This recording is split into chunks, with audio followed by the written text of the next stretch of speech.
हम पढ़ाएंगे unit digit, जो कि बहुत ही इम्पोर्टेंट है, जो एनटीपीसी ग्रुप डी डीआरडीओ में 5 से 6 क्वेश्चन यूनिट डिजिट से पूछे जाते हैं। नंबर 1, क्वेश्चन में दिए गए खाद को 4 से भाग दिया जाता है। यूनिट डिजिट में केवल हम 4 से भाग देंगे, जो शेष फल आएगा उस पर डिपेंड करता है। नंबर 1, यदि शेष 1 हो तो आधार का इकाई अंक की पावर 1। यदि शेष 2 हो तो आधार का इकाई अंक की पावर 2।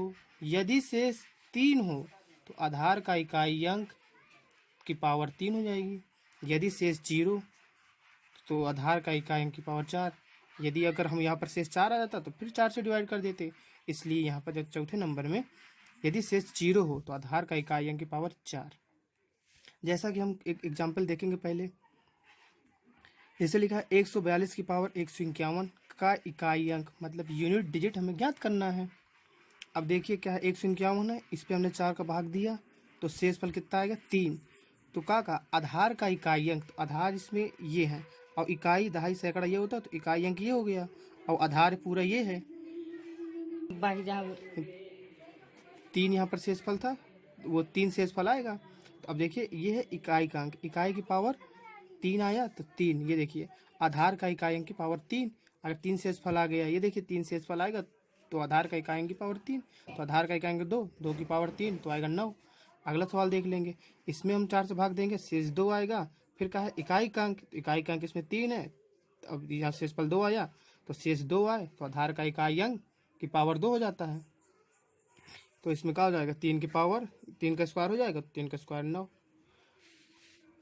फिर यहाँ पर क्या है कि यहाँ पर जैसे लिखा बेस नंबर, इसको हमेशा याद करके चलना है। 0, 1, 5, 6 हो तो यूनिट डिजिट वही रहता है, चाहे इनकी पावर में चाहे जितनी पावर लगा दी जाए, ना हमें 4 से भाग देना है। इनको बस देख लेना है कि जैसे यहाँ पर देखा है 10, 50 लिखा हुआ, तो ये यूनिट जो इसमें बेस नंबर है, बेस नंबर में 5 आ गया। अगर यहाँ पर 5 आए, 1 आए, 0 आए, 6 आए तो उसका यूनिट डिजिट वही होता है। जैसे इसमें 5 है, इसको सॉल्व करने की कोई ज़रूरत नहीं है, इसमें सीधे 5 आंसर हो जाएगा।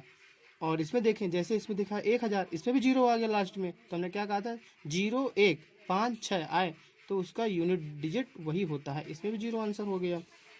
अब देखिए इसमें दूसरा जो टाइप बनता है वो टाइप बनता है फैक्टोरियल वाला क्वेश्चन ही पूछा जा रहा है इस समय। जैसे लिखा 47 की पावर फैक्टोरियल 3, तो अब फैक्टोरियल को पहले तोड़ेंगे, तो फैक्टोरियल को तोड़ेंगे तो क्या आएगा, मिनिमम चलते हैं 3 दिए तो 3 गुणे 2 गुणे 1, तो इसको सॉल्व करेंगे तो 6 आएगा। फिर इसको 4 से डिवाइड करेंगे, 4 से डिवाइड करेंगे फिर शेष 2 आएगा। फिर इसमें बेस नंबर में क्या 7, तो फिर 7 के स्क्वायर कर देंगे आधार का इकाई अंक वाला। फिर जिसमें 7 का स्क्वायर करेंगे 49, 49 में इकाई अंक क्या है, तो इकाई ये दहाई, तो इकाई अंक पूछा करता है। यूनिट डिजिट हमने ज्ञात करना है, तो 9 हो गया, तो 9 इसका आंसर हो गया। अब यहाँ पर अगला थोड़ा देख लेंगे, जैसे वही इसी का एग्जाम्पल एक थोड़ा बढ़ा दिया गया ताकि थोड़ा इसमें समझ में आए, तो इसमें आ जाए। तो देखिए जैसे इसमें लिखा है, यहाँ थोड़ा पहले नोट देख लें हम लोग। जैसे कि क्या लिखा है 1 का फैक्टोरियल 1, 2 का 2, 3 का 6, तो 24 का वो 4 का 24 हो गया, 5 का 120, 6 का 720। तो क्या है कि यहाँ तक तो कोई दिक्कत नहीं है, अगर 4 से डिवाइड करेंगे तो कुछ शेष फल आएगा, लेकिन जब इसके नीचे जाएंगे 4, 5, 6 कितने भी जाएंगे तो 4 से डिवाइड करेंगे तो शेष फल हमेशा 0 आएगा।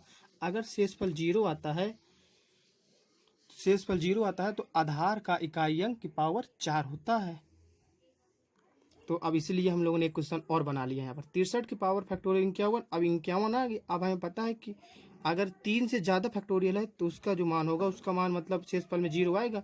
तो शेष फल में 0 आता है तो इकाई का वो बेस का नंबर 1 जो इकाई अंक होगा उसका पावर क्या हो जाएगा 4।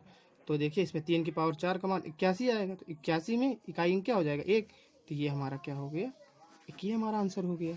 फिर एक ये देख लेंगे 26 की पावर 31 लिखा हुआ है, इसमें थोड़ा हम लोगों ने दिमाग ये लगाना था कि अभी तक क्या था कि 0, 1, 5, 6 था, तो 6 वाला भी मैच कर गया। और इसमें भी ज्ञात क्या करना है कि इसमें भी अगर हम लोग वो करेंगे क्या 4 से क्या फैक्टोरियल है तो 3 से ज़्यादा है, तो वैसे भी इसका शेषफल में करेंगे तो 0 आएगा। तो अगर 6 का पावर 4 भी करेंगे तो 1296 आएगा, वैसे भी 6 आ जाएगा। तो ये तो वो बेस नंबर वाला कॉन्सेप्ट लग गया इसमें। 0, 1, 5, 6 है तो वही बेस नंबर में अगर ये सब आ जाए तो उसका यूनिट डिजिट सेम रहता है। तो अब हम थोड़ा इसके बाद आगे देख रहे हैं। अब हम आगे थोड़ा सवाल देखेंगे। पहले हम लोग अगर उन सवालों की प्रैक्टिस ज़्यादा हो जाएगी तो ये जो कंबाइन सवाल आ रहे हैं दो दो, इनका आंसर तुरंत आएगा। देखिए अगर आप वो सवाल में देखिए सिंगल सिंगल सवाल समझाए, अब इसी में माइनस करके थोड़ा कैलकुलेशन टाइप समझा रहा है। तो लिखा 47 की पावर 50 लिखा, तो 50 में 4 का भाग देंगे तो शेषफल 2 आएगा, यूनिट डिजिट में स्क्वायर आ जाएगा, और यहाँ बेस नंबर में 5 है तो 5 का 5 रहेगा। 7 का स्क्वायर 49 लिखेंगे तो 49 यूनिट डिजिट, 49 में 9 आएगा यूनिट डिजिट, और 49 में 5 वो 9 में 5 घटाएंगे तो 4 हमारे यहाँ पर क्या हो जाएगा, आंसर हो जाएगा। और यहाँ पर देखेंगे क्वेश्चन नंबर अगला देखेंगे। 143 की पावर क्या है, 1 factorial 1 factorial 2 factorial 3 dot dot dot factorial 125 तक का यूनिट डिजिट क्या होगा। तो पहले हम लोग पावर ज्ञात करते हैं। तो पावर में इसको देखो 4 का भाग देंगे, इसमें 4 का भाग दिया, इसमें दिया, और एक 24 में भी दे दिया। अब आगे भी देंगे तो इसमें भी 0 आएगा, लेकिन आगे भी 0 आएगा। एक बार इसको और सॉल्व कर लेंगे। इसमें देखिए जो ऊपर होता है, ऊपर वाला नंबर होता है, अगर भाग नहीं जाते, जैसे 4 से कम संख्या है तो ऊपर वाला हमेशा शेष होता है। तो यहाँ पर शेष 1 हो गया। ये भी 4 से छोटा है तो यहाँ पर 2 शेष हो गया। इसमें 4 से 6 से भाग चला जाएगा, लेकिन शेष 2 आएगा तो शेष 2 हो गया। 4 संग 24 शेष 0 तो 0 हो गया। अब देखिए इनको जोड़ा तो 5 आया, ये शेष था लेकिन इसमें 5 आ गया। तो 5 अगर 4 से ज़्यादा है तो फिर एक बार 4 से डिवाइड करते हैं। 4 से डिवाइड करेंगे तो शेष क्या आ जाएगा, 1 आ गया। तो इसमें क्या था, ये बेस नंबर में 3, तो 3 की पावर क्या हो जाएगा, शेष 1 आया तो 1 हो जाएगा। आंसर क्या हो जाएगा, 3 की पावर 1 का मतलब 1 आंसर हो गया। अब देखिए इसमें थोड़ा एक अगले प्रकार के टाइप आते हैं। अगर आपने पूरा हमारा ये यूनिट डिजिट का लेक्चर देखा तो आप अगर कोई भी एग्जाम दिए होंगे तो क्वेश्चन मिलाइएगा, इन्हीं में से मिलेगा, इनसे कहीं से बाहर नहीं जाएगा। जैसे लिखा 82 गुणे 83 गुणे 8 के गुणन फल के इकाई अंक 4 है। गुणनफल जिनका जब कराया जाएगा तो जो यूनिट डिजिट आ रहा है वो 4 है। तो बताइए कि का मान क्या है। तो देखिए इसका किया तो हमें इकाई अंक से मतलब है ये इकाई अंक, ये इकाई अंक, ये इकाई अंक लिख लिया, मल्टीप्लाई कराया, 3 दूना 6 के आ गया। अब बताना के जब यूनिट डिजिट 4 है तो के की जगह क्या रखें। तो के की जगह देखिए क्या लिखेंगे, 4 रखेंगे तो 4 संग 24 तो भी इकाई अंक में 4 आ गया। अगर यहाँ पर 9 रखेंगे तो ना छक्का 54 तो भी इकाई अंक 4 आ गया। अगर ये हम क्वेश्चन में ऑप्शन के अनुसार देखेंगे हमारे में 24 है कि 54 है, या इसमें 54 भी बन रहा है और 24 भी बन रहा है, तो ये तो 4 होगा इकाई अंक, ये तो 9 होगा। ये हमारा आंसर होगा। देखिए यहाँ पर थोड़ा सा बताया गया है कि जैसे इस तरह लिखा है 3 से 1/4 तो ये उसका शेष होता है। जैसे 5/6 है तो इसमें कम है तो ये 5 नंबर हमारा शेष हो गया। इसको थोड़ा सा मॉडिफाइड किया गया है कि ऐसे भी लिख सकते हैं, 5 में 0 किएंगे 6 तो ये है पूरा वही लिखा है, इसको इस तरह भी एक बार लिख सकते हैं इस रूप में। तो ये हमेशा शेष होता है। अब हम यहाँ पर शेष प्रकार के सवाल देखेंगे जो कि बहुत ही पूछे जा रहे हैं इस समय। जैसे रेलवे में भी देखने को मिले, एसएससी सीजीएल में भी मिले हैं और सीएसएल में भी मिले हैं, और आगे आपको भी देखने को मिलेंगे। अगर कोई एग्जाम दिया है तो ये सवाल अवश्य पूछे गए होंगे। किसी संख्या को 45 से भाग देने पर शेष 24 प्राप्त होता है। यदि उस संख्या को 9 से भाग दिया जाए तो शेष क्या प्राप्त होगा। तो देखिए पहले इसमें इस प्रकार के सवालों में क्या करना है कि जो दूसरा भागफल है पहले भागफल से पूर्णतः विभाजित होना चाहिए। तो 9 पन्ना 45 पूर्णतः विभाजित है, तो सवाल को आगे लगाएंगे। तो अब आगे लगाने का तरीका क्या है कि सेकंड भाजक, ये सेकंड भाजक हो गया। प्रथम शेषफल, हमेशा शेष वाले सवालों में शेष को ज़्यादा महत्व दिया गया है। अब यहाँ देखिए इसको सीधे इससे डिवाइड करेंगे, आंसर आएगा। ये हो गया, देखिए ट्रिक है थोड़ा सा। सेकंड भाजक ये भाग देना है प्रथम शेषफल पे, तो प्रथम शेष ये है और सेकंड भाजक ये। तो 9 में 24 का भाग देंगे तो 9 दूना 18 और 6 बचेगा शेष, तो ये हमारा 6 क्या हो गया, आंसर हो गया। दूसरा देखेंगे, ठीक है, यहाँ पर हो गया 9 दूना 18 तो 2 यहाँ आएगा, 6 यहाँ आ जाएगा। फिर यहाँ देखिएगा किसी संख्या को 40 से भाग देने पर शेष 7 प्राप्त होता है। यदि उस संख्या को 10 से भाग दिया जाए तो शेष क्या प्राप्त होगा। सेम सवाल है, इसमें देखेंगे पहले डिवाइड करके सेकंड भाजक में। तो 10 चौको 40 तो पूर्णतः विभाजित हो गया। अब यहाँ पर क्या है कि अब इसका भाग इसमें देना है, तो 7 भागे 10 हो गया। अब यहाँ पर क्या आ गया, तो ये देखिए 10 से छोटा पड़ गया ये, तो जब छोटा हो जाता है तो ऊपर वाला ही शेष हो जाता है। तो ये हमारा 7 हमारे यहाँ पर आंसर पड़ गया। अब अगला देखेंगे, किसी संख्या को 75 से भाग देने पर शेष 24 प्राप्त होता है। यदि उस संख्या को 19 से भाग दिया जाए तो शेष क्या प्राप्त होगा। तो देखिए, अब पहले हमने क्या कहा था कि पहले सेकंड भाजक वाला और प्रथम भाजक से पूर्णतः विभाजित होना चाहिए।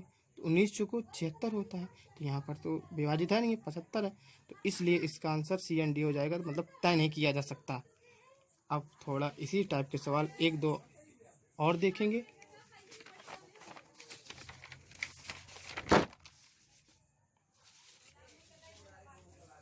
ये देखेंगे, दो संख्याओं को अलग अलग, यहाँ पर देखिए अलग अलग लिखा है, 80 से भाग देने पर शेष क्रमशः 27 और 42 प्राप्त होता है। तो दोनों संख्याओं के योगफल को 16 से भाग दिया जाए तो शेष क्या प्राप्त होगा। देखिए, फिर यहाँ पर शेष फल ये है, तो वही करना है सेकंड भाजक। अब देखिए यहाँ पर क्या दिए थे, योगफल, तो जितने यहाँ पर शेष फल होंगे उन सभी को जोड़ेंगे और भाग देंगे। तो देखिए सेकंड ये आ गया भाजक। अब शेष ये थे 27 42, इन दोनों को जोड़ेंगे तो 69 आएगा, और 69 में 16 का भाग देंगे, 16 चौको 64, शेष कितना आएगा 5। तो 5 यहाँ पर क्या हो गया, हमारा आंसर हो जाएगा। बहुत ही सरल तरीके से सवाल चल रहे हैं। ये सवाल एकदम ट्रिकी ही लगाए जा सकते हैं, लेकिन अगर आप कॉन्सेप्ट से लगाएंगे तो काफ़ी लंबा पड़ जाएगा। इसलिए ये ट्रिक याद कीजिएगा। सेकंड भाजक, गुणा कहे तो गुणा लगाना है, भाग कहे तो भाग करना है, जोड़ कहे तो जोड़ करना है। थोड़ा और सवाल देखेंगे, सवालों से ही क्लियर होता है ट्रिक।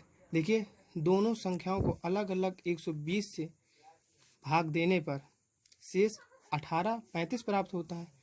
तो बताइए, दोनों संख्याओं के गुणनफल को 24 से भाग दिया जाए तो शेष क्या प्राप्त होगा। देखिए यहाँ पर क्या हो गया, गुणनफल हो गया। अब यहाँ पर पहले में क्या था, पहले में था जोड़ था, योगफल था।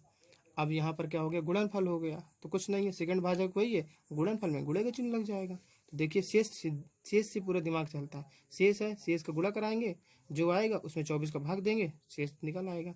देखिए ये आएगा, इन दोनों का गुणा कराएगा, 35 18 का तो 630 आएगा, और 24 दूना 48 हो गया। अब यहाँ पर देखिए बैलेंस करेंगे तो यहाँ पर आएगा, देखिए 0 है, 13 में 8 गए 5, यहाँ पर 5 बचा, 4 जाएगा 150। तो 24 में अब 150 का भाग देंगे, 144 आएगा 6 बार में है, और इसमें घटाएंगे तो 6 आ जाएगा, जो कि हमारा 6 शेषफल हो जाएगा। यही हमारा क्या होगा, इसमें आंसर हो गया।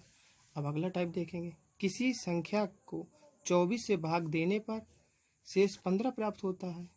यदि उस संख्या का 3 गुना कर दिया जाए और 9 से भाग दिया जाए तो शेष क्या प्राप्त होगा। तो देखिए 3 गुना करना है, किसको, शेष ही चलते हैं। तो देखिए 15 लिख दिया शेष, और 3 गुना का था, 3 को गुणा करा दिया। अब 9 से भाग देना था, 15 × 45, ये क्या है, सेकंड भागफल है। सेकंड भागफल शेष गुणे गुना, तो गुणा करा दिया, 9 पन्ना 15 × 45, 9 पन्ना 45, तो शेष कितना आ गया, घटाएंगे 0 आएगा, तो शेष यहाँ पर क्या आ गया, हमारा 0। अब हम आज का लास्ट सवाल देखेंगे, इन्हीं सवालों से ही मिलता ही है। एक संख्या n है को 24 से भाग देने पर शेष 9 प्राप्त होता है। तो बताइए, n स्क्वायर को 8 से भाग दिया जाए तो क्या प्राप्त होगा। देखिए यहाँ पर जो n स्क्वायर कहा गया है वो शेषई को कहा गया है। तो देखिए वही है सेकंड भाजक, और ये भाग देना है n स्क्वायर में, तो जो शेष फल होता है उसी को स्क्वायर कर देंगे तो कितना हो जाएगा 81, और सेकंड भाजक 8 है, 8 में फिर 81 में भाग देंगे तो 8 दाम 80, घटाएंगे तो 1 आएगा, जो कि हमारा एक शेषफल हो जाएगा। यही हमारा आंसर हो गया।